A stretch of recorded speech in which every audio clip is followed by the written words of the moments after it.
At last চলে আসলাম মন্দিরের সামনে। মন্দিরের সামনে এসে মন্দিরটা দেখতে পাওয়া যাচ্ছে না, শুধু সিঁড়ি আর সিঁড়ি দেখা যাচ্ছে। দূর থেকে ভালো দেখা যাচ্ছিল, কিন্তু কাছে এসে আর মন্দিরটা দেখা যাচ্ছে না, শুধু সিঁড়ি দেখা যাচ্ছে। তো মন্দিরে ওঠার সময় আমার মুখের হাসিটা যে পরে গিয়ে কান্নায় পরিণত হবে সেটা তখনও ভাবিনি। তো তারপর তো এই যে আস্তে আস্তে টুকটুক করে উঠে পড়ছিলাম।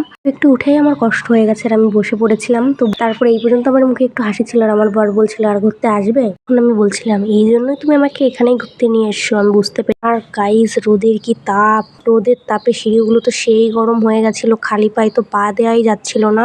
তার অনেকটাই উপরে ছিল মন্দির। মন্দিরে প্রায় 1000-এরও উপরে সিঁড়ি ছিল। সিঁড়িগুলো ভীষণই খাড়া খাড়া ছিল। বর খালি বলছিল, এই তো চলে এসে। এই পর্যন্ত এসেও আমার বর বলছিল যে এই কটা সিঁড়ি, তারপরে তুমি মন্দিরটা দেখতে পারবে। এই কটা সিঁড়ি পার করার পরেও মন্দিরের দেখা পেলাম না। আমার তো কান্নাই পাচ্ছিল আমার মুখ দেখে, সেটা তোমরা বুঝতেই পারছো। তো তারপর একটু রেস্ট নিয়ে উঠে পড়েছিলাম মন্দিরে। সত্যি মন্দিরের উপরে উঠে নিচের দিক তাকিয়ে ভিউটা যে এত সুন্দর লাগছিল।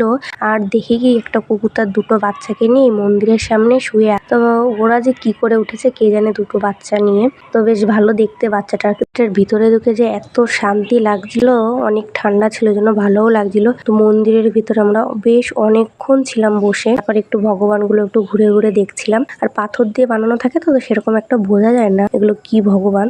তো আমার বর আমাকে গল্প করে বলতো এই জায়গাটার কথা, এখানে নাকি 12 বছর অন্তর অন্তর পুজো হয়। তো আমি ওকে বলতাম, তা আমাকেও একবার নিয়ে যেও। বর যখন এখানে পুজোর সময় এসেছিল, তো তখন নাকি কোনো সিঁড়িই ছিল না মন্দিরে ওঠার জন্য। তো নাকি ওই রেলিং গুলো ধরে ধরেই উঠতে হতো।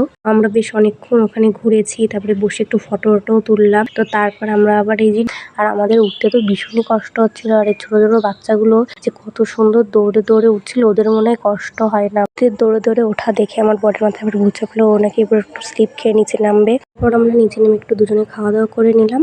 তো যাই হোক, পয়লা বৈশাখের দিনটা ভালো মন্দ মিলিয়ে আমাদের দুজনের ভালোই